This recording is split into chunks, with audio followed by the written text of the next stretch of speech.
if Israel is minded to mount a ground incursion into Gaza, that's understandable, but it must be explained to the world's media as loudly as possible that this is an operation to free Israeli hostages, to track down and kill Hamas leadership and terrorist fighters.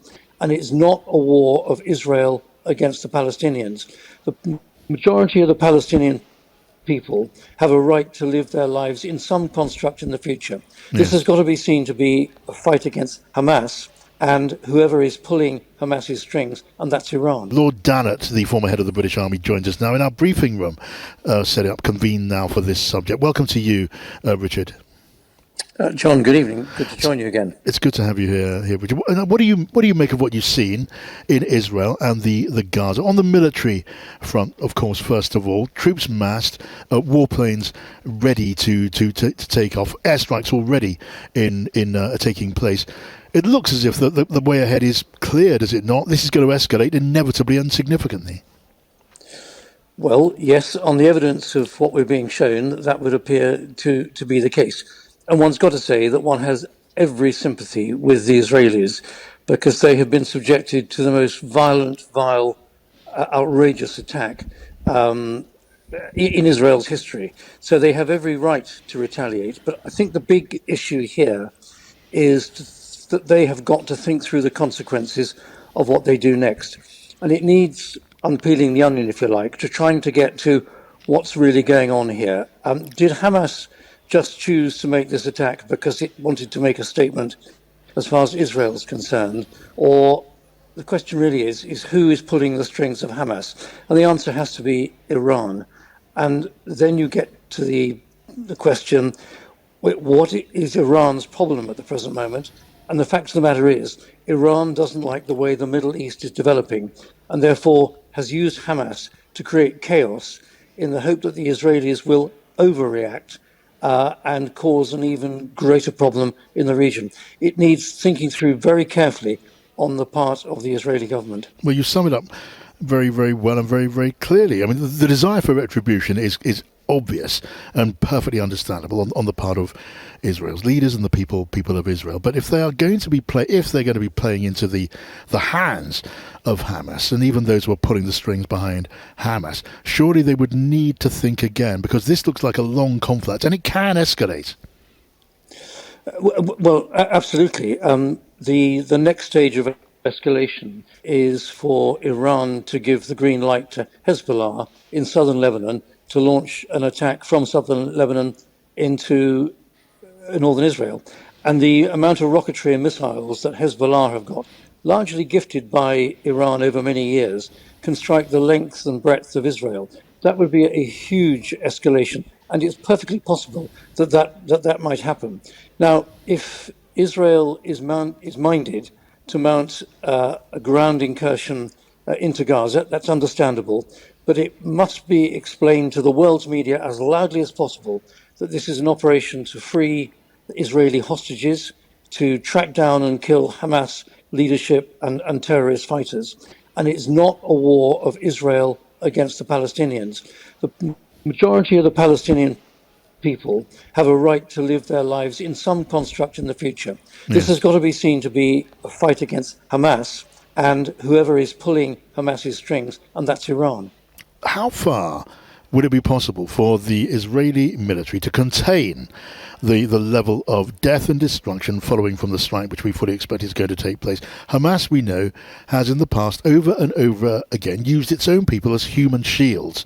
They will do that again, meaning one imagines that a missile strike, a bombing, shelling, it means civilian casualties, and many of them. John, you're absolutely right. In the jam-packed 2.6 million population of the Gaza Strip, no bigger than the Isle of Wight, inevitably any use of artillery or air-delivered ordnance is going to kill innocent people. There's no getting away from that. And that's why any incursion by the Israelis on the ground has got to be as forensic as it possibly can be, limited in its objectives, and then they pull back. And then there's this whole wider issue of how on earth to contain this situation for not just for Israel, but for the wider stability of the Middle East. The big Yes. danger here is major overreaction by the Israelis that will compound the problem. As I've already said, if Hezbollah kicks off from southern Lebanon, frankly, literally, all hell will break loose. When I Yeah. was last in Israel, the Israeli Defense Force made it quite clear if Hezbollah attacks from southern Lebanon, then frankly, everything's on the table. And their reaction would be huge, not just in southern Lebanon, not just in Gaza, but potentially even in Iran itself. Now, That's a huge question, Richard. I mean, we've got President Biden and the Pentagon have ordered a U.S. battle group into the region against this very eventuality. The warning is, don't even think of escalating if you are Iran. And Syria, as we know, are sponsors of Hezbollah. Were that to take place, were we to see a big intervention by Hezbollah from Lebanon into Israel, what are the military options for President Biden and the Pentagon? Are we talking about bombing Tehran? I mean, how does it work? What do you do? Well, those are very good questions, and they're very well put by you, John. I think the important thing is that the Israeli government must talk to the United States government in great detail, because anything that Israel does must be, well, ideally, it must be agreed with the United States, because whatever Israel does will have huge consequences.